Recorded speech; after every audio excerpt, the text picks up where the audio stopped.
Hey there. This is a reading for all the folks out there with Gemini placements, whatever they are. My name is Vincent, and today we're using the good old-fashioned Rider-Waite-Smith deck.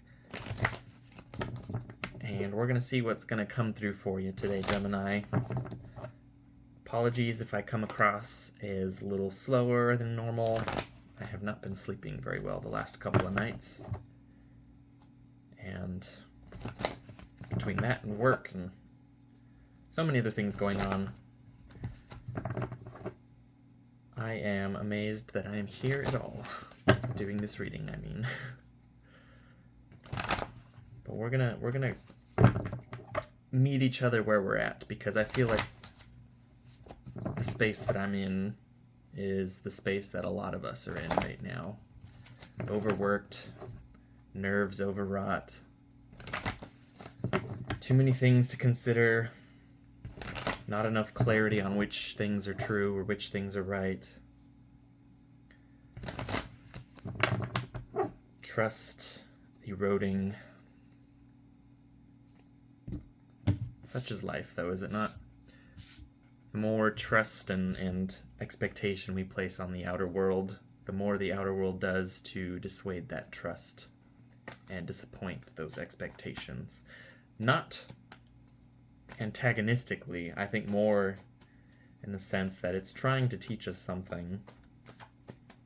It's trying to teach us not to draw our strength on from outside influences, and to draw from inner reserves, inner strength that exists whether or not specific people or things are in our life, or whether or not we're in a specific place. There are some sources of power that are independent from those things. And I feel like it's important to connect with that and to retain connection to that, especially when we're in a season where Mercury is going retrograde. Mercury being the domicile ruler of your sign, Gemini. Also the ruler of my own ascendant, so I'm very much keyed into and influenced by the rhythms of Mercury. I've already drawn a card. I haven't flipped it over just yet. I feel like the right thing to do is to pull another card and then see, okay, you want to come out. And you want to come out. Those ones I felt compelled to flip over without problem. I don't know what it is about this card. I'm not looking at it. I feel like there's a hidden influence at play here. Like some information that we're maybe not keyed into just yet. And we have the High Priestess showing up in the heart of the reading. I don't know when I'm going to feel compelled to turn that card over, but for right now I feel like it's important to emphasize the fact that I haven't seen it yet. And the High Priestess here is kind of confirming that sense. When we're in a Mercury retrograde season, period of time, it's always felt to me like the plugs, kind of along the lines of what I was saying earlier, the sources of power that we've placed outside of ourselves. It's like the power is switched off, or the current is reversed in some way. The cords come back and retract to a more internal space. And we're reevaluating and really considering where our true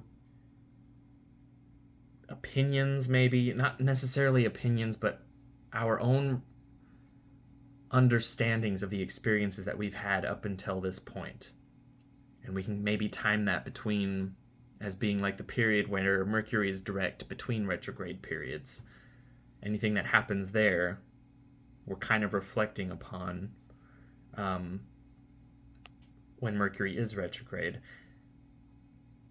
I think it's also important to consider themes that have come up during previous Mercury and Leo retrograde movements. I couldn't tell you off the top of my head when the last one was, but I'm sure if you do a little digging, you could probably find it.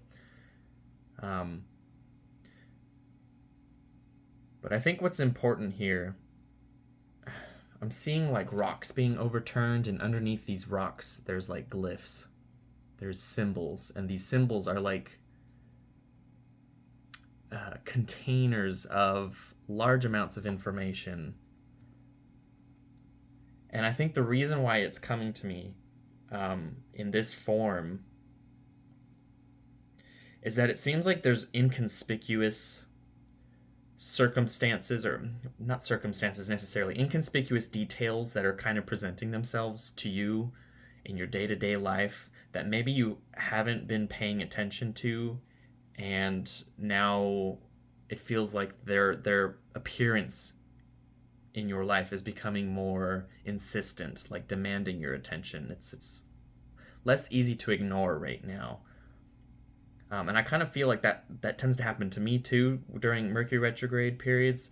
Little, if you want to call them signs, synchronicities, odd happenings become more pronounced, and I feel like the importance that the mind places upon them becomes more visceral. It's more immediately felt. It takes up more of your attention as opposed to being consumed by day-to-day movements and day-to-day considerations, and the work that we have to do in our daily lives can be very distracting and can sometimes make it difficult for us to key into the less physical, practical aspects of our worldly experience. And so right now feels like a moment of turning a bunch of stones over. Maybe considering the past, maybe the symbols, the information that's hidden underneath these stones, so to speak, was placed there by ourselves in the past for our future benefit. I can also see things like going through old journals. That's kind of a theme that's been coming up for me lately, the last couple of months, is revisiting old sketchbooks, journals, pictures, anything that kind of pulls your attention back from the present into an already established pattern.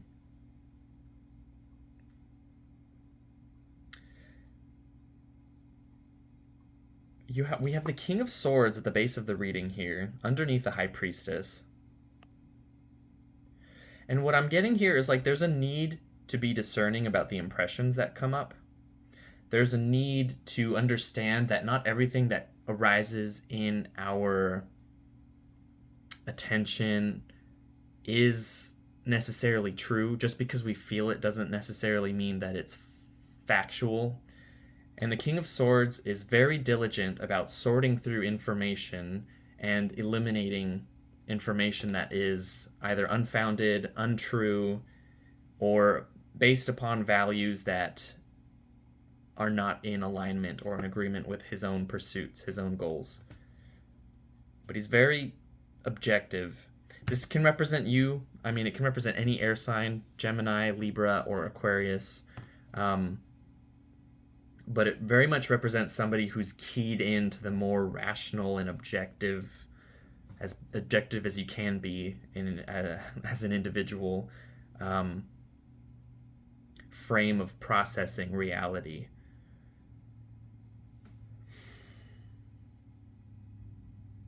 So with the High Priestess, I think there's a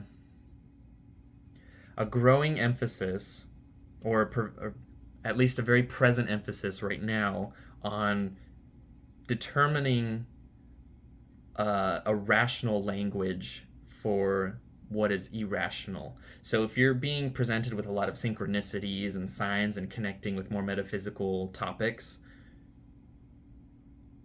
I feel like what's happening here is there's an emphasis on the more academic side of things. I don't think academic is quite the right word, and I hope you know where the tangent that I'm trying to go on with this, where it's like the need to understand the classical associations with, let's say, a given symbol, or with the meaning of a tarot card, even, if we're going to go that simple. It's like we're learning the planetary associations, the zodiacal associations, the decanic associations, the magical properties and uses of specific herbs, scents, stones, and really developing an inner catalog on the different properties of whatever the relevant material is,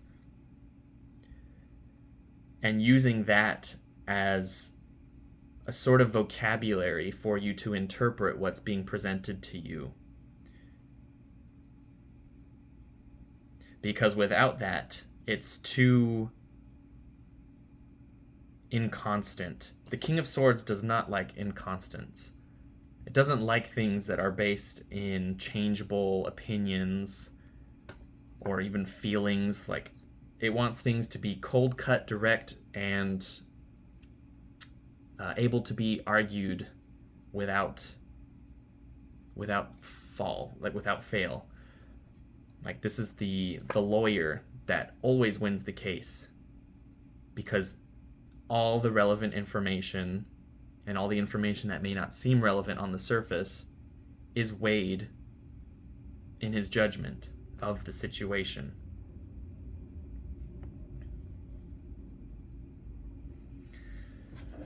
I'm still debating whether or not I'm going to turn this card over. Do I want to draw more cards, or do I want to go ahead and see what's happening here? What is this hidden influence? This unseen opportunity? I think we're going to flip it. Hold on. Strength. This is Leo's card. Interesting that yesterday was the start of Leo season. The sun ingressed into the tropical sign of Leo. We're also moving towards the Leo cross quarter, which is at 15 degrees of Leo. This is the midpoint between the northern solstice, which marks the beginning of the sign of Cancer, and the autumnal or western equinox, which marks the beginning of the sign of Libra. So this is a very solar period in time where the themes around the inner sun are externalized, both externalized from ourselves and externalized in terms of the world reflecting it back to us. Themes of innate leadership, confidence, ability to sublimate our impulses, our urges, things like lust and desire. Those can be considered like our lower faculties. The very tumultuous and easily swayed aspects of our souls and our psyches being placed underneath a greater authority, which is the indwelling self. The self which animates the body and operates through the mind.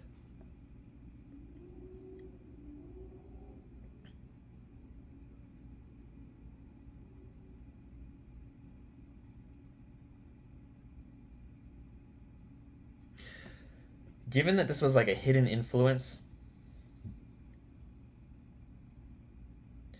I'm wondering if there's been an aspect of your own experience where you haven't been attuned to or aware of your own strength, your own capability. Maybe feeling a lack of confidence. And it's maybe because of this externalization of your power, of handing over your authority to circumstances outside of you. Circumstances, people, and things, that sort of thing. Placing too much importance on what's out here and not enough on what's in here and in here.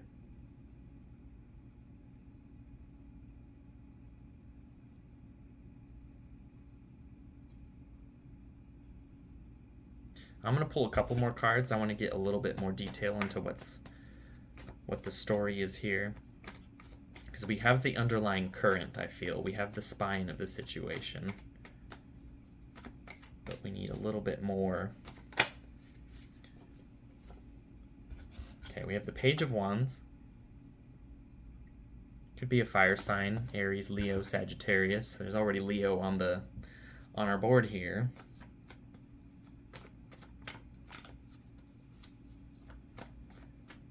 Could be an aspect of yourself, but I'm also wondering if it's a person that's coming into your life, a new acquaintance or a more recently acquired friend who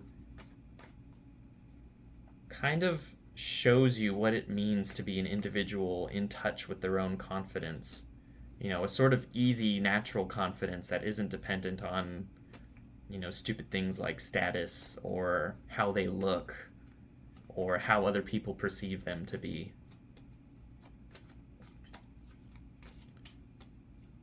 And maybe in some regards you've had a very intellectual understanding of what that means, of what it means to be a confident person.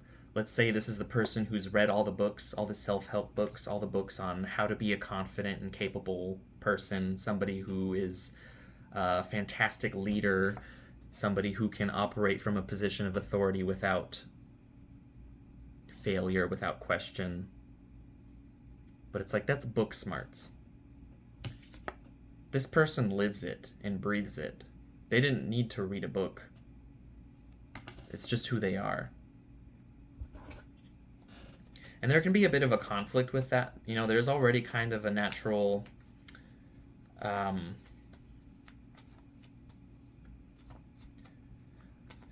I don't want to say tension between air and fire. Like, I feel like you're both mutually independent or mutually dependent, interdependent. But it's because both offer that which the other lacks.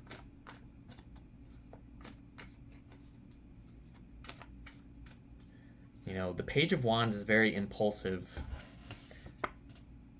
driven by passions as they arise within the heart, without careful consideration of consequences.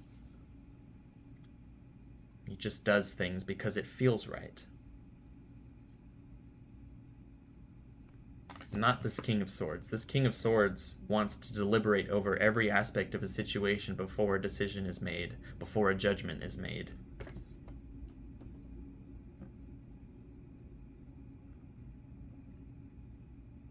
And maybe there's an element of like frustration, maybe looking down upon this person. But the way that this spread is configured, we have the High Priestess kind of sitting over here, and the Page is looking up at the Strength card. You know, whatever your opinion of this person or this aspect of yourself may be, it's leading you towards this. It's leading you towards a recognition of your own innate power and capability, your own resolution, your own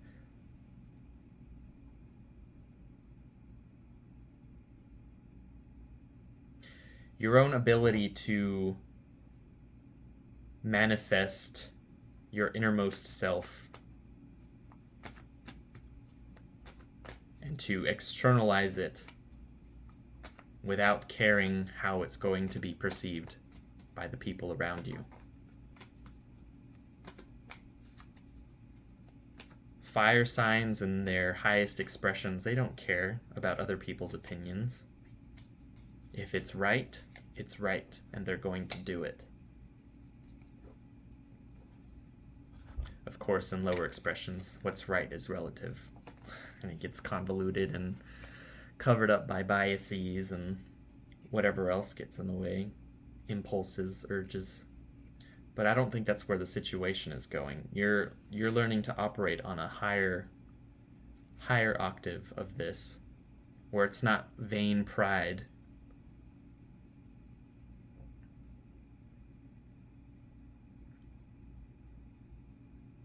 It's raw power, directed power, harnessed and controlled power.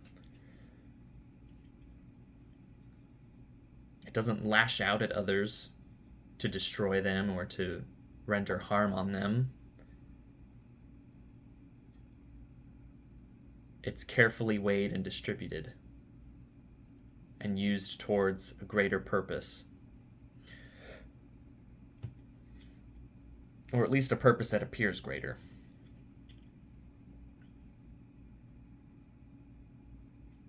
The Page of Wands could also, I'm also seeing this as like taking on a new skill or a new trade, a new craft, a new hobby. And the process of learning and the discipline required to gain increasing levels of mastery of whatever this pursuit is leading you towards a more disciplined and confident version of yourself.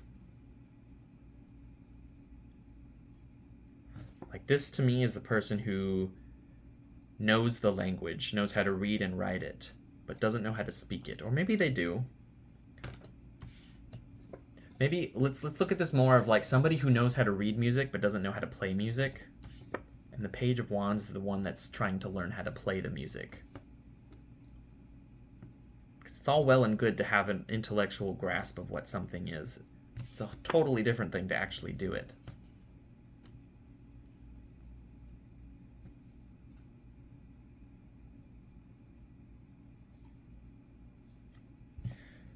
Okay. Ace of Wands coming through. This is also pointing to the Leo cross quarter that I was mentioning earlier. The Ace of Wands, I usually interpret it as either the Aries equinox or as the Leo quarter of the zodiac. So Cancer, Leo, and Virgo, with Leo being the column, the ace in the middle. So perhaps for timing purposes, this is pointing to around the 8th of August is usually when that midpoint is reached, and a lot of people say that's the Lion's Gate, whatever. It's a little hyped up, I think, but there's some astrological relevance to it if you look a little deeper. This is the point of pure creative potential, harnessed and attuned within the physical form, where the sun, the indwelling sun, is shining and radiating outward unimpeded. It's not blocked by any clouds of emotions, and it's not swayed by the winds of reason, and it's not, distracted by shiny objects. It's just burning bright and pure for its own sake. And the light it gives off has the potential to create and sustain entire worlds. So with this Page of Wands here, and the other cards in mind, I can see this as you embarking on a new creative venture, learning a new trade, learning how to work with different art materials, mediums. I'm hearing vocalization. Maybe you're learning to sing or something. And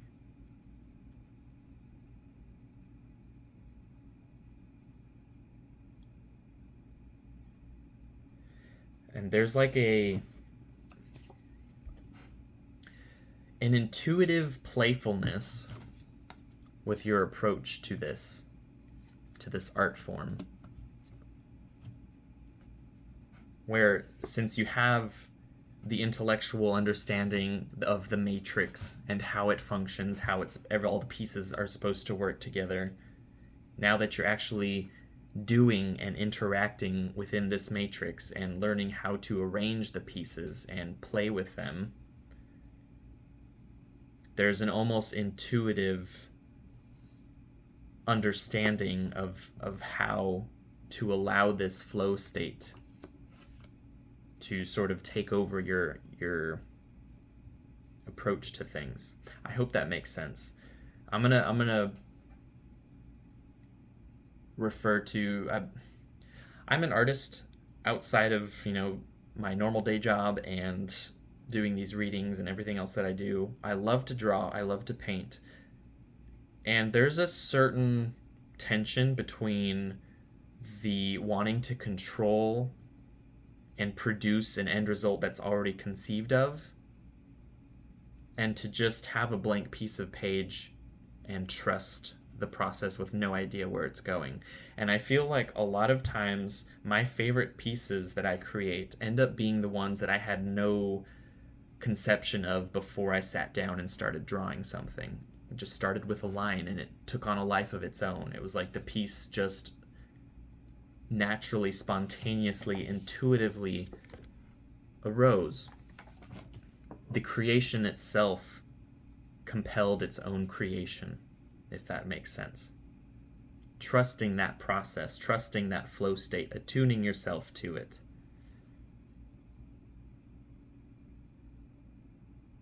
Because all the theory in the world isn't going to translate to what is produced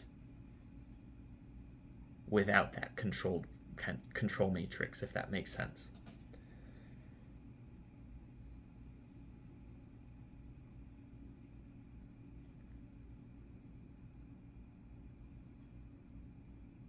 I'm trying to think if there's anything else that I want to say on the subject. I don't know if I want to pull another card.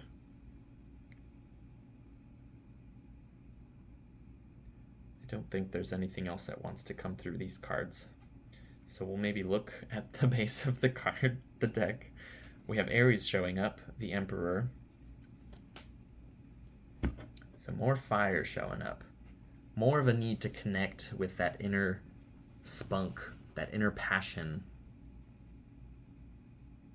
I'm hearing a divorce from the cerebral and a marriage with the passionate.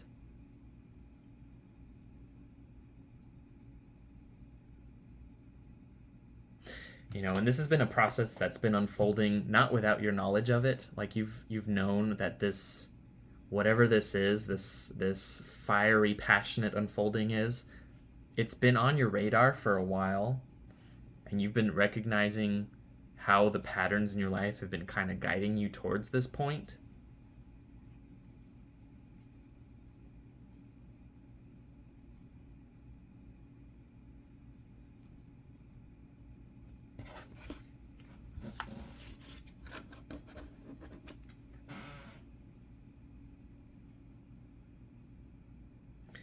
This card is so interesting in the context of these others.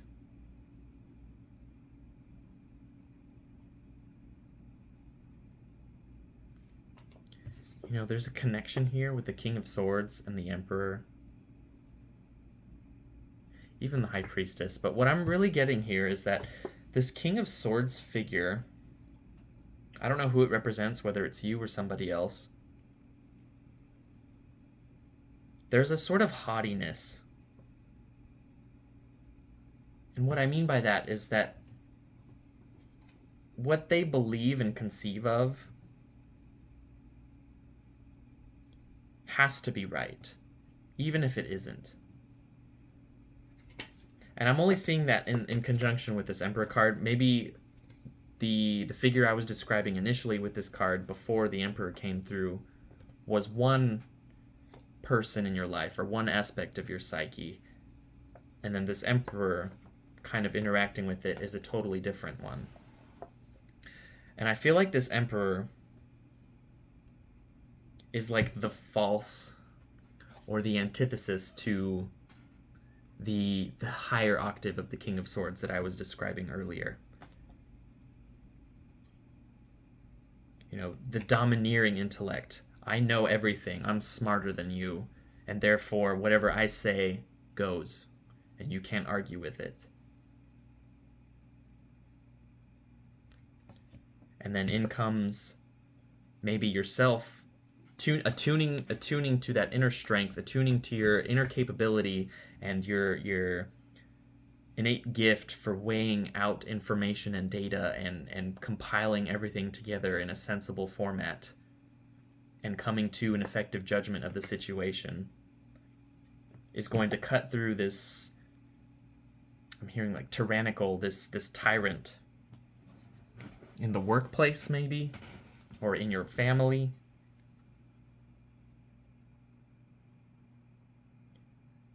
There's a tension here between the High Priestess and the Emperor.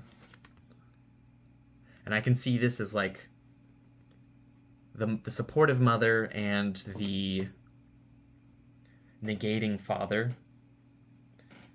Like, on the one hand, you have somebody who is aware of your gifts and capabilities and who has always tried to be there and support you and to help you to recognize your talents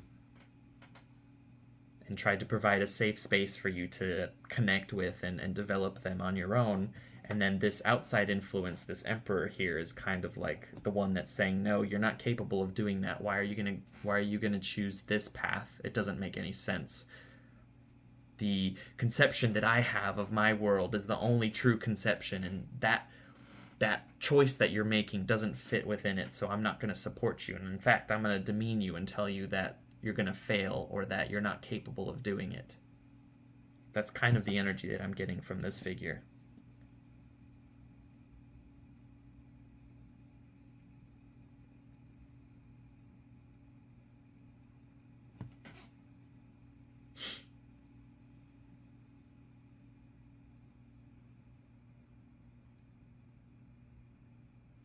I feel very much like this High Priestess here is sort of shielded by the other cards from this influence that the Emperor is bringing to the table. Like, I'm seeing like a mirrored egg around her. Like, maybe that's a visualization technique that you've been using to deflect the opinions and judgments of other people, or maybe one that you can use, where you sort of envision yourself encapsulated in this reflective egg, and everything is just kind of bouncing off and reflecting back to its source. Because on the inside, you know that you can do this thing. You know that you can follow this pursuit through to completion and to some your own definition of success. And you're embarking on the beginning parts of this journey, and you're already beginning to see the fruits of your efforts. You're seeing the before and the after. You're seeing the development of your talents, or rather of your skills to express the talents that you may have already had, that you wouldn't have been aware of if you hadn't pursued this thing. Whether I'm thinking about like art in this case. Like, some people can be very talented but lack the technical skills to translate those talents. And so there's like this need to bridge the gap between the technical skills and abilities with the talent of expressiveness. Hopefully that makes sense. And don't let this Emperor get you down. And if the elevator tries to bring you down, go crazy.